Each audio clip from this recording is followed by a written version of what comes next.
I sat through all this cold and all this crazy weather for a picture of a bird. And then you think to yourself what that bird has been through. That bird has flown thousands of miles by itself with no help. My name is Gary Wright. I'm from Northeast Ohio. I'm 41. I've been doing photography for just about a year and a half. Randomly picked up a camera, and it's been full go ever since. I guess mostly everybody sees a lot of my wildlife stuff, and I like to shoot a little bit of everything. Personally, life-wise, I work a night shift job, and I'm out during all day or out throughout the day, just shooting as much as I can. I got a little 4-year-old daughter who's my little princess, and we adventure and we try to take as many pictures as we can while we're doing it. There we go. And where are you located again, for people wondering? I'm in Northeast Ohio, probably about 40 minutes from the Pennsylvania line. Rural Ohio. Most people think it's all farmland, but I'm surrounded by woods and hills. Ohio kind of gets a bad rap for just being boring, but there's so much here, especially wildlife, especially in this area. It's really incredible. Well, let's not keep the people waiting here. Let's look at your first picture showcase. I'll share one of the pictures you sent me. Bambi in the house. Oh, a little Bambi. This is a pretty recent shot, probably in the last month or so. This park is fairly close to me, and it's one that I go to frequently just for deer. I take my daughter there a lot because the deer are so friendly, I'd say, that they'll walk within a couple feet of you at all times. They are not spooked. Actually, for photography, it's almost harder because I shoot with a pretty big lens, and they're too close 9 times out of 10. But this situation, as I was going into the trailhead, I saw a little ruffling in the bushes, and this little fella had to have been just a few hours old, not very old at all, just kind of fumbling through the woods. And yeah, I must have sat there for probably an hour just observing, just watching them. Obviously keeping the distance, but the mom was out doing her thing, and he was just kind of walking around. The funny part is this is a very popular park, and people just walk by nonchalantly, no big deal. A beautiful young baby buck just hanging out there. So it was pretty cool. And then to get the shot, I just kind of let him fill me out. I'm feeling him out. And, he's paying attention. He's like looking at me through the grass, and it was a pretty cool moment for sure. Yeah, I love how you got the eye right between those two blades of grass right there. Yeah, like I was shooting probably 20 frames at that point. So there's a ton of shots, and it's just picking the right one and hoping that it's in focus at the right spot. It doesn't always work out that way, but a lot of times it does. I was able to pick the one I liked, and that's the one I liked. Just the feel of it. You can tell that he's looking at me. He's really looking at you when you look at the photo. So that's what I really like about it. Are those spots in the ear normal? So those are ticks, actually. The ticks, and a lot of people edit those out or would Photoshop that or whatever. I'm not really into all that. I usually kind of leave the image pretty close to how it is. I don't alter the image, I guess. And also, I think it's important to know what's really going on out there. So this park in particular, it's very heavily wooded, and the ticks out there are insane. Actually, I was just out there maybe a week or two ago, and there were so many ticks on some of the deer that you couldn't even see fur actually on their ears. But they survive through that, and they get through it, and it's kind of normal over there. That's kind of normal. And did the mom ever return for the baby? Yeah. So what was happening? This baby he was calling out, and I just let him sit there. I was sitting there with the tripod and just kind of hanging out. And the mom came by, and she looks at me, and I look at her, and I got a bunch of pictures of her. And they actually stood there for a little while, and she just hung out there, and they just ate the roses and just kind of hung out. It's pretty cool. Pretty cool. You're becoming one with nature. Yeah, it's funny. It feels that way at this park. The deer alone makes it something to see if you're ever in Northeast Ohio. Grand River Park, if anybody's in the area. Yeah, you can walk, and the deer are on the trailhead. No, they're not going to really move for you. You'll have to go around them. All right, let me get your next one. Oh, the screech owl. Yeah, I was waking them up.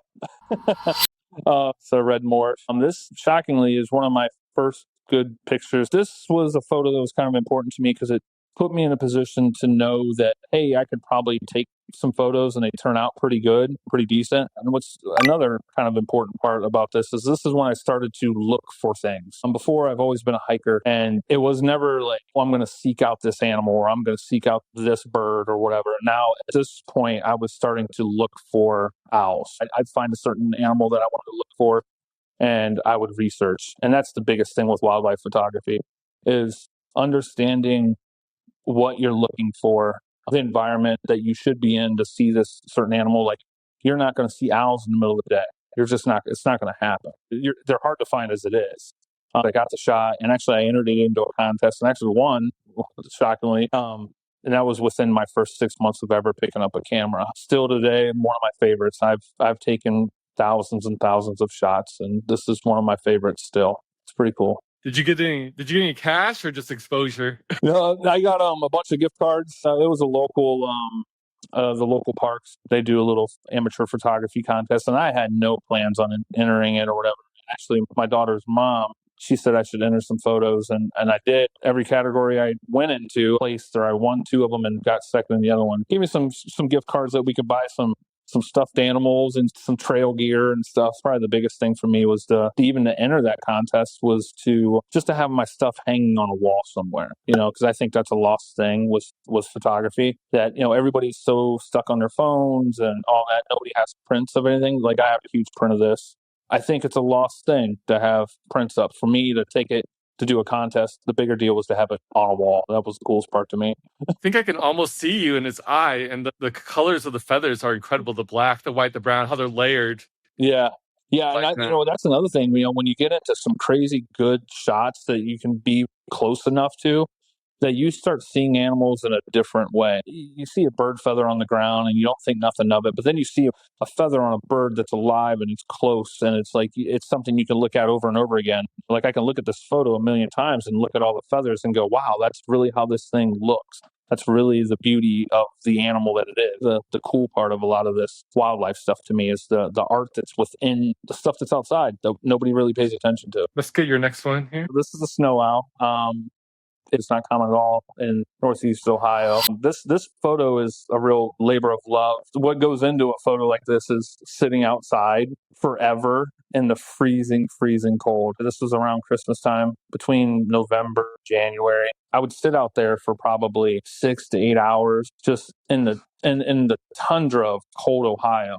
It's right off the lake, and you just try to figure out what habitat they would be in. I'm sitting there, and there was a handful of us. We're not seeing anything. We're going up there for days at a time, and you're freezing to the point where you're wearing multiple layers of clothes and gloves, and you're going to your car to get warmed up. I actually staked out. This was, I'm going to sit here and wait for something to hopefully happen. So you're sitting there and you look into the viewfinder and you're scanning the horizon. This particular shot, that bird, he was out probably 400 or 500 yards for a long time. One day, so the sun was going down and the moon was right there near the horizon. And I'm like, man, it'd be kind of cool if that owl would land on that pole, and it did. I couldn't believe it. Could not believe it. And it was the closest it had ever got to that point. After I got the shot, it was another moment of just sitting there and understanding, like, I sat through all this cold and all this crazy weather for a picture of a bird, and then you think to yourself what that bird has been through. A bird that has flown thousands of miles by itself with no help. And it's sitting there on the shores of Lake Erie. Like, who really wants to be there? It's doing all that because that's what it does. And I'm like, well, this is what I do. I'm sitting out here in the freezing cold and I'm taking pictures of animals, and it made sense then. So I ended up with a couple more shots later on. But yeah, this was a real labor of love. It was bitter cold. Oh, I can feel it right now. I'm already looking forward to doing it again this year. It's a very magical scene. It gives me Harry Potter vibes. Like, this owl is going to transform into a magician or a person, or something like that. I've seen snow owls 100 times at the zoo or wherever. And you see this bird in person. When it's close up, it's within 10 feet of you. It's just different when you see an animal out in its real environment. It's very cool. I love it. Well, let's take a look at your next one. This was a shot that was never going to happen, mostly because it wasn't ever the plan. So it started out as me going to Kentucky to look at feral horses and get shot to feral horses. So I drove to there. I drove to Kentucky. It was about 7 hours. I got there and immediately got the shots of the horses that I wanted. That was within an hour of me getting there, which never happened. So I'm there and I'm like, I already got the weekend planned to be here. I might as well do something. So I was like, I need to go to see some black bears. I drove to the Smoky Mountains, Cades Cove. Everybody knows the area. It's rich with black bear. I decided to hike it. And I'm hiking. I'm going through the woods. I'm not really seeing anything. Seeing cool stuff that you normally would see, deer and rabbits and stuff like that. And I look out in this grass field and I see two little black dots, and I'm like, well, is that really what I think it is? I set the tripod down. I'm just sitting there, and it pops up. This black bear, probably a yearling, a couple years old, pops its head up it sniffs the air, it looks left, it looks right, it looks at me, and lays right back down. And that was literally the entire encounter. It lasted probably 15 seconds, 20 seconds. I probably got 40 shots. I got the shots, and I turned the camera off because it was like a surreal moment. I just wanted to like take it in, but I turned the camera off and just sat there. I just sat there and I just thought about how cool it is that we get to do this, especially when you're seeking out things. You're seeking out bears, or you're seeking out elk, or you're seeking out owls, or whatever you're seeking out. After that, I hiked back out, and this picture sat on my camera for weeks. Because I was terrified that it wasn't going to turn out. I was hoping that I wouldn't open up the camera or put the card in the computer and look at it and it'd be just blurry or terrible, because the back of the screen always lies, to me. I'm like, I just don't even want to look at it. It sat on my card for a couple weeks, almost a month, before I even looked at it. I was terrified it wasn't going to turn out. Do you think it's looking for a picnic basket? Looky there, boob. A lonesome type picnic basket. Just asking to be picked up and picnicked. Or what was it looking for? Well, he was definitely relaxing. Obviously, me stepping out, smelled me or something, but it was not bothered. And this shot is probably 60 yards away. Obviously, I'm not getting any closer than that. That's probably too close, to be honest. Do you carry bear spray? Yeah. With you? I had bear spray, and shockingly, I had it with me because I wasn't even planning on going here, so it wasn't even part of the plan. But it's in one of my hike bags. But these bears, they're not like your typical brown bears or grizzly bears. They're usually berries, and they forage more than they attack. And in this area, they're very used to people. Not that makes it any better, but he wasn't bothered by me. He laid back down, and I went back on my merry way, just happy as I could be. All right. Favorite couple? One of my favorite couples for sure. There's a very, very popular nest, or was a popular nest, Central Ohio. It's actually an area that I grew up around. These are the two parents of a nest. I have a couple eagle friend photographers that I see the work and I'm just so inspired. Shout out Peter Hamilton and John. Shout out to you guys. I'm just so inspired by them. So I started going to this nest, and this nest is about an hour away from me. I was going down about 3 times a week after work, and I'd sit there for a few hours just watching what they were doing. And it turned into me more so documenting how it happens with eagles. These eagles, a lot of them are so routine that they are by the minute, where they're feeding the eaglet, and then they take off, and then the other one, they're taking turns as far as who's in the nest and hunting and whatever. And it was like clockwork. So if I showed up this nest at 7:45, I had known that I had already missed the change. The change probably happened at 7:15, somewhere around there. And it was like clockwork that this happened all the time. The unfortunate, somber situation with these parents is I got a call one night that the eagle nest that they were in had fallen. There were 2 eaglets in it, and I had been taking photos of them as well. And there's a big storm that came through and knocked the nest out. And so when it fell, the ODNR, they knew right away. And they came out and they looked at the nest, and they found the 2 eaglets, passed underneath the nest. The nest had fallen, the eaglets had passed away. Next week or 2, the parents were still out there, and they're still calling and looking for their babies, which was a pretty sad thing. Oh, but no. what's crazy is, as sad as that is, right now eagles in Ohio are on the climb. I think they just did a census on eagles in Ohio.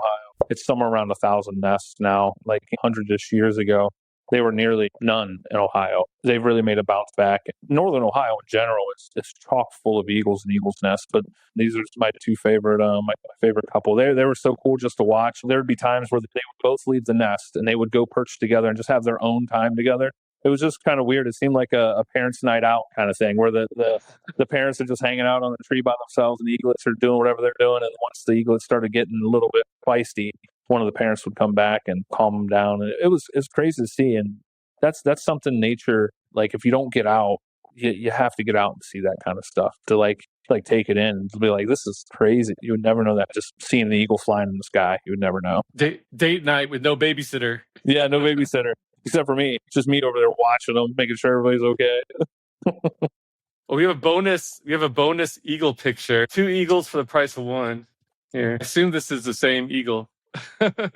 Probably is. Yeah, so that's the same eagle. Actually, it's on the same tree. Everybody's seen an eagle perch somewhere, but I kind of want to see a takeoff or a landing or one coming in for something or whatnot. So that's what this is. This is one of them just getting ready to take off, and it's just perfect to me. The way they're stretched out and just ready to just taking off is just perfect to me.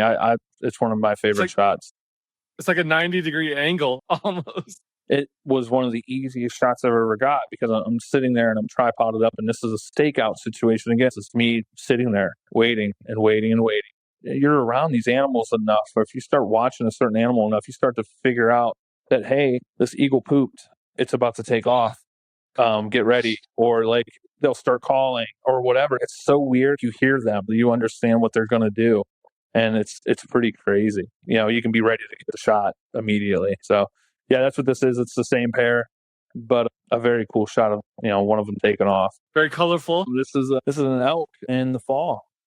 A little fun fact: this is not very far from Ohio. This is 3 hours away in Pennsylvania, which people are shocked by this because they see this and they go, "Oh, you were in Wyoming or wherever." Like, nope, I was in Pennsylvania. This elk herd is the largest one east of the Mississippi. It's in Benzette. Very popular. You can look up elk in Pennsylvania. This is where they'll steer you to. So I had been going out to this spot for about 6 months throughout the summer and then throughout the fall. I decided to just kind of get some intel, I guess, on where they were crossing, where they were hanging out, and not really trying to get any photos yet because the idea was to get it in the fall colors. I just staked out on the hillside where I knew they would come up from the creek to go up to the top of the feeding. There's like a couple feeding fields that they always feed in, and they always pass through this area. It's a very cool shot just because I never thought in a million years I'd see an elk without going to Yellowstone or somewhere like that.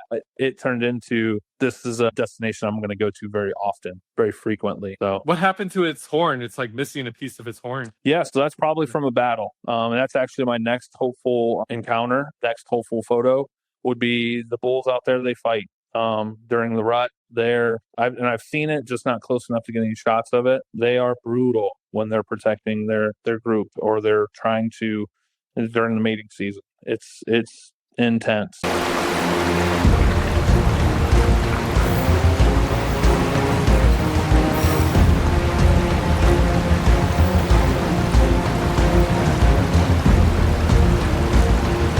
But yeah, it's probably from a battle. And these animals are massive. This photo doesn't do any justice, but that animal is massive. Everybody's like, "Oh, it's a deer." It's like, it's about the size of a deer. I'm like, it's like 3 times bigger than a deer. Like, it's not even close. Do you have a dream animal or dream shot you hope to get someday?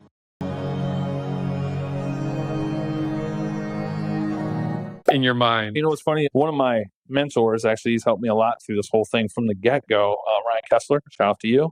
He asked the same question on his Instagram, and I told him silverback gorilla.